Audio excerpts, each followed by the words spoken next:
Famous for its spectacular views and rolling hills, the Peak District is the UK's oldest national park. Around 13 million tourists visit every year, and next year marks its 75th anniversary. But it's not just picturesque countryside, there's a spirit of resilience here. I'll be finding out how it went with the home of revolutionary ramblers who fought for access. We owe so much to those lads and lassies because they were brave enough to take the action they did. To a sanctuary for hikers and bikers. The Peak District is part of me and I'm part of the Peak District. We're at one. We're like soul sisters, if you like. There we go. It's a conservation haven. Per square metre, a healthy functioning peak bog can store more carbon than rainforest. And that's helping us in the fight against climate change. Oh yeah, look at that. And a symbol of outdoor freedom. Let's go! Growing up, I didn't know that the Peak District even existed. I'm trying to encourage more ethnic minority communities to get outside. I want to find out what the next 75 years holds for this picture-perfect landscape.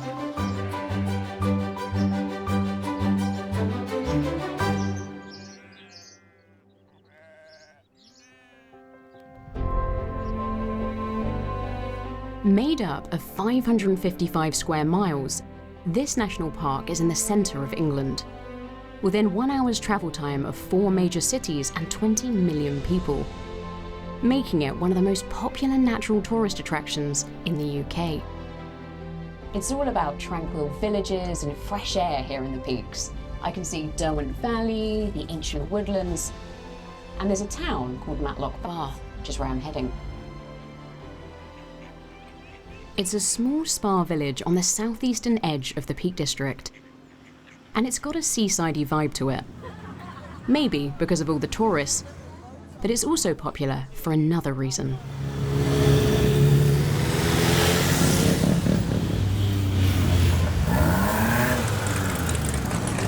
This is mayhem. Not the quiet little town that I was imagining. Every weekend for the past 50 years, hundreds, sometimes thousands of bikers descend on Matlock Bath. Whoa. This is yours? That's mine. Oh my gosh, how long have you had her? Not too long. I'm here to meet Judy Richter, who's been a biker in the area since the 1970s, and now runs biking tours of her own. Hey, it's lovely to meet you. Hi, how are you? It's great to meet you. Now tell me, what's going on? Why are there so many bikes here? It's great, isn't it, for a Sunday afternoon? It's such a buzz. Yeah. Well, Matlock Bath is a lead mining town. Okay. And in the 1860s, Princess Victoria was invited. She was staying over at Chatsworth House. And when she came, all the people in the town lit up little candles. And it reminded her of Switzerland, so she called it Little Switzerland. And it started with tourists coming in big sort of like omnibuses. Yeah. And then bicycles, and then bikers, and then I've been coming since the 1960s. But every time I go out on the Peak District, I find somewhere that I've not been before, and I think, wow. And what does it mean to you emotionally, riding here in this beautiful landscape? Well, the Peak District is part of me and I'm part of the Peak District. We're at one. We're like soul sisters, if you like. There we go. That's the way of putting it, yeah. But do you have a favourite place? Ooh, I've got lots of favourite places in the Peak District. Do you want to go? I would love to go. Ooh, you need to get some gear on then. All right, I get my gear. Off you go. Meet you back here. We'll go. Right. All right, see you in a minute.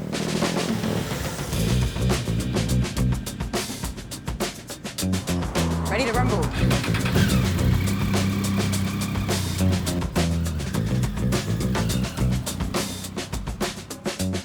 There are 15 national parks in the UK. 10 in England, 3 in Wales, and 2 in Scotland. Each a protected landscape with its own unique environment and run by individual park authorities.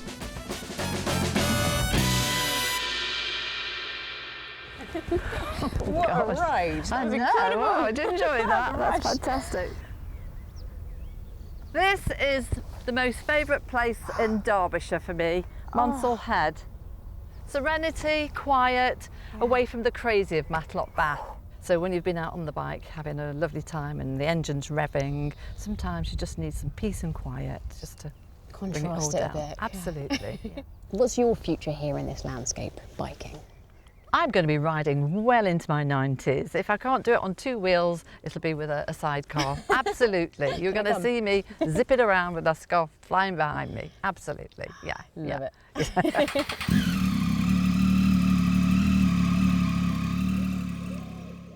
Well, that was the most exhilarating start to my journey here.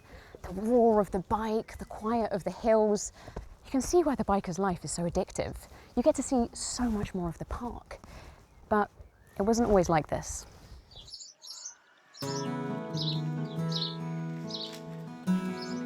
In this country, the public have free access to only around 8% of the countryside.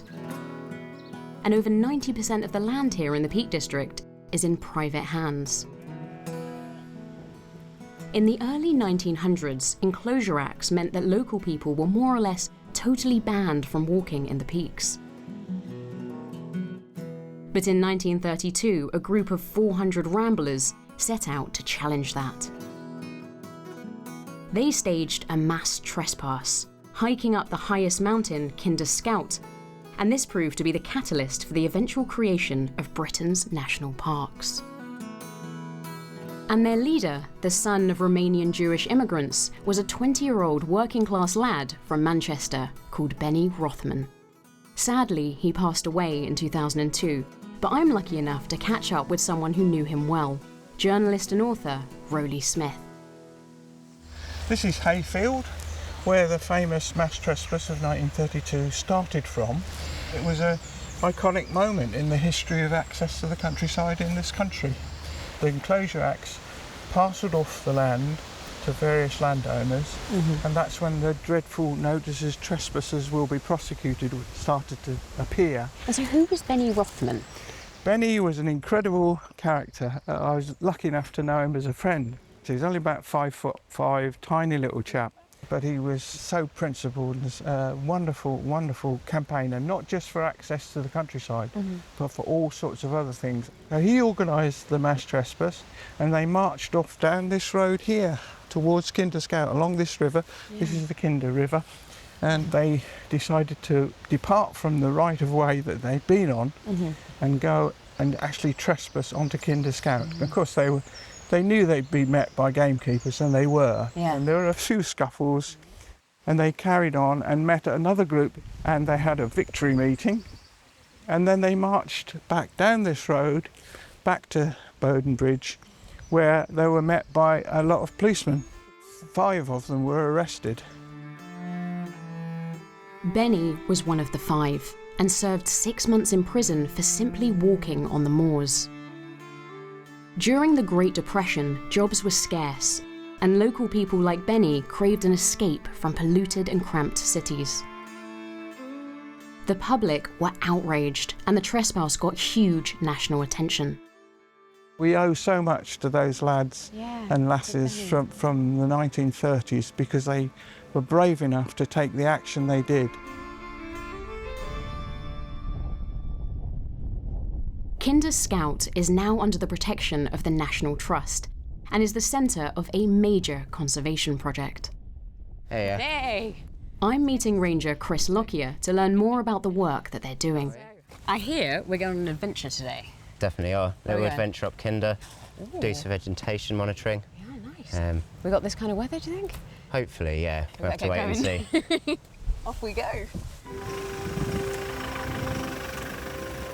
The adventure started with some normal countryside traffic. It's a lot better than the London traffic.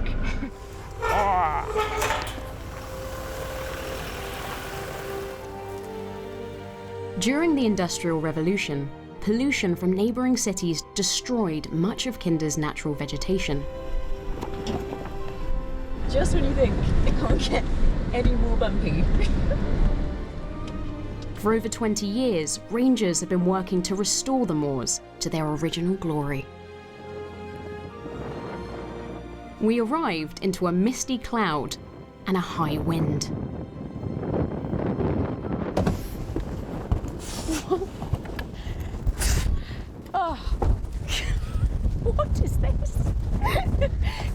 It's just quite refreshing, right? You did ask for an adventure. Careful what you wish for, I think. Yeah, I think up here, definitely. I mean, what is the wind speed round here? So I think it's gusting 40 miles an hour at the moment. 40. Perfect conditions for a hike. We're doing like a massive programme of blanket bog restoration. Okay. And blanket bog is a really important wet landscape on peat soils. Peat soils are incredibly important because they store huge amounts of carbon. As much as like a forest, or? Yes, I think per square metre, a peat bog, healthy functioning peat bog, can store more carbon than rainforest. More than a rainforest? Wow, okay. When it's in a degraded state, it's actually emitting carbon.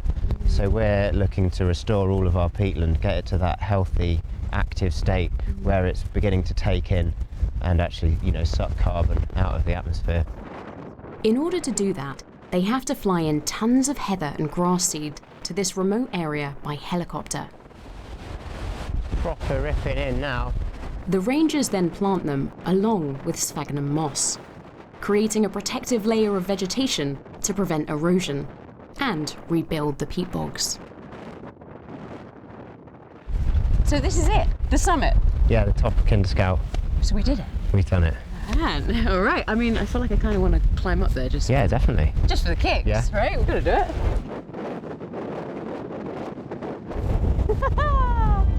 It's not a bad view. And the fact that we're surrounded by vegetation is really good, yeah.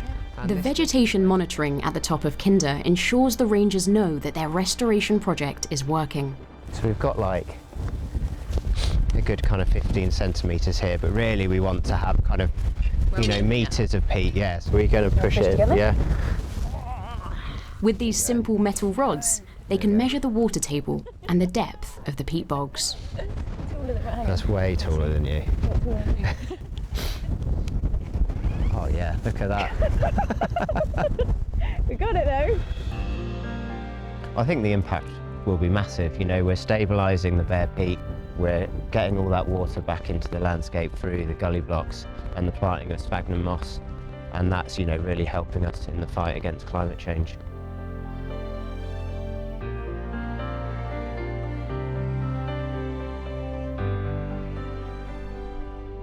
I had no idea that peat was so important. It doesn't look like much, but it's doing so much good for the environment. It's basically like a tropical rainforest here.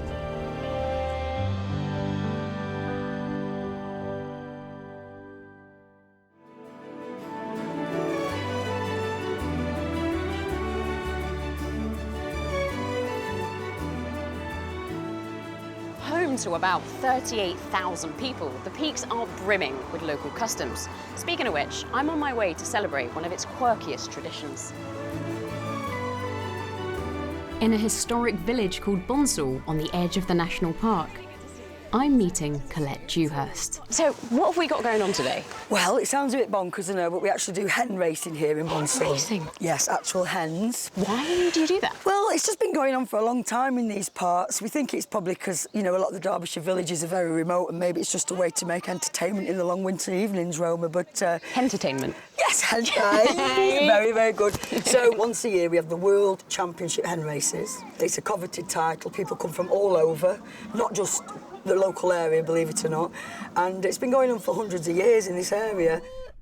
It's a bit of fun, but some people take it very, very seriously. So how seriously are we talking? There's underground leagues for racing? Well, there was a lot of controversy the other year when it was discovered that people were using cheese and onion crisps on the track. Foul play. Yeah, exactly. So they were disqualified. It went to the sort of like the World Hen Racing Authority. They got disqualified. So you've got to be very careful. People do take it very carefully. There's different techniques and tips.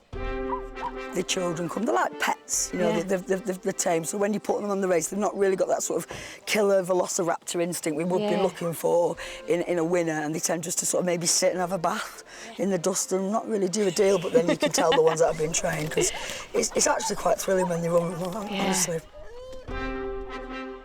So what we've got is some of the wizened old masters from the sport who've got, years of experience, and we've got some of the young up-and-coming hen racers. We've got the actual hen whisperer himself here, who'll be able to give you a lot of information. Right, so I think that's a good background to it. I've done enough talking. I think you're ready to go over and meet the people who make it happen. Give it a go. You ready? See you roost the roost. Come on, indeed, indeed. Give us some good tips, Harvey. Former champion Harvey has some secrets to share. So this black one here is called Dotty. That's Dotty. Coming out there. Oh, Dotty.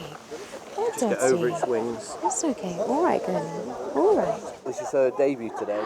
Right. Debut for Dotty. Yeah, I love it. A big fan of the mealworm, so she should be motivated. run well today. We'll be good, Dotty. She's quick in the garden. Sometimes might flap a little bit Yeah. to get a sort of boost. Are there any tactics? How do you get them to race down the track? From my experience and as an ex-world champion, I've sort of found there's almost like a grey area in the rules.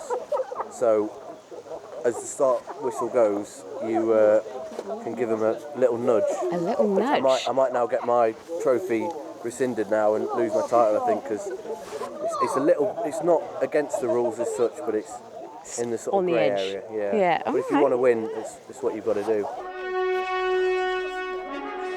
Okay, everybody, let's get in position. Remember, it's a 2-minute race. It's the hen that's over the line first or the one that's furthest away from the start line. There's no pecking of hens or husbands, no foul play. Just to point out, no hens were hurt before, during, or after the race.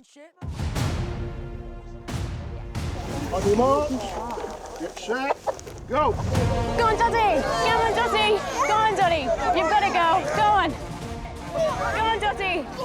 Go on, Dotty! That way! Not this way! That way! Keep going! Oh! Foul play! Foul play! Keep going! Come on, Dotty! Open it up! Go on, Dotty! There she is! Go on, Dotty! Go! Yes! Come on, again! Go on, Dotty! Dotty! Yes! That's my girl!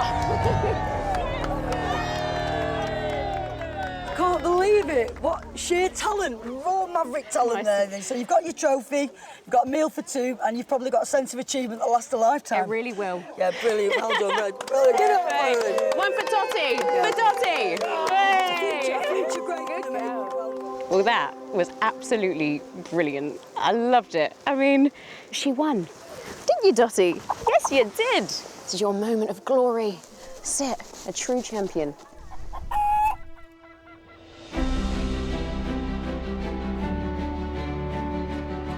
It would be rude to come to the Peak District and not pop into the town of Bakewell, famous for its sweet pastries. Good morning. I want to try your classic Bakewell tart. What do you recommend? Go for the little ones. Okay. I'm saving these for later. It's hard to believe that only an hour away from here are major cities with millions of people and loads of different communities. I'm wondering how many of them take advantage of all of this open space. What do you think? Huh? Someone who's been wondering the same thing is trail runner Haroon Motor, founder of Muslim Hikers and the Action Inclusion Network. Now, I hear you are an expert trail runner. Don't know about an expert, but So you're humble too. I do love it and I enjoy it. Well, I would love to learn the ropes from you. Shall we go and meet the team? I would love to meet the team. Yeah, let's let's do go. it. Come on. Now, how did you get into trail running? Well, I absolutely love hiking and being outside. So I think doing it fast is a natural progression, and I love challenges. And I've been road running for nearly 15 years, so trail running is something that I actually find quite difficult. Yeah. I'm not a great trail runner, but I'm putting in so much work and effort to get stronger. Trail running is like jogging, but out in the wild. I wasn't hiking growing up. It just wasn't part of my culture. But when the pandemic came and when we were forced to try and find trails closer to home, this came up on the map. I live in Coventry, which is less than 2 hours away. And growing up, I didn't know that the Peak District even existed. Right, yeah. It's on my doorstep. We're so close to so many other popular cities as well, like Manchester, Sheffield, especially for Muslim communities. Yeah. And that's part of like the work that I'm involved in, trying to encourage more ethnic minority communities to get outside, because unfortunately we're also the same communities that are affected by the greatest health inequalities, and then it's not surprising that we're also the same communities that aren't accessing national parks, but they just don't get outside enough. So I'm all about promoting positive representation. So some of our team are waiting for us over there. Oh, there they are. Let's go and do that run, shall we? Yeah, let's meet him. Hey! Tahira. Tahira, Zaid. Hey guys, good to meet you. Wow, everyone's ready for the run? We're on Standard Edge now. There's so many different routes that you can run across here. You don't have to follow my footsteps, whether you're hopping on rocks or whether you're following the softer trail. Just find your feet, look forward and enjoy the run. Let's do it.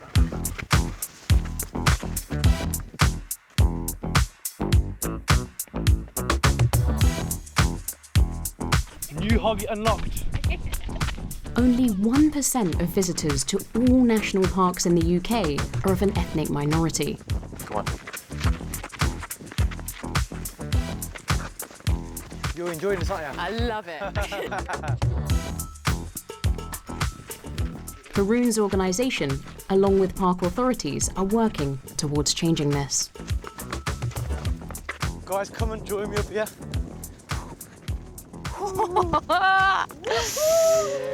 Oh, look at that. We did it!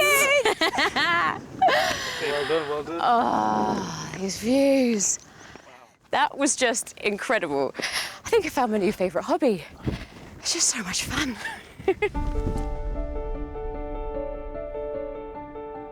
And what better way is there to end my journey than sharing local treats with new friends? Guys, brought you some Bakewell tarts. Hey. I feel like we deserved it, right? Are they from Bakewell? From Bakewell. Oh, yes. The Bakewell. They're the real deal from Bakewell. So. How good. This is so much more than a holiday destination. The protest that happened here back in the 1930s paved the way for all of us to be able to enjoy the great outdoors here in the UK. As we mark 3/4 of a century for this national park, let's hope it stays as beautiful and accessible as it is now for another 75 years and well beyond.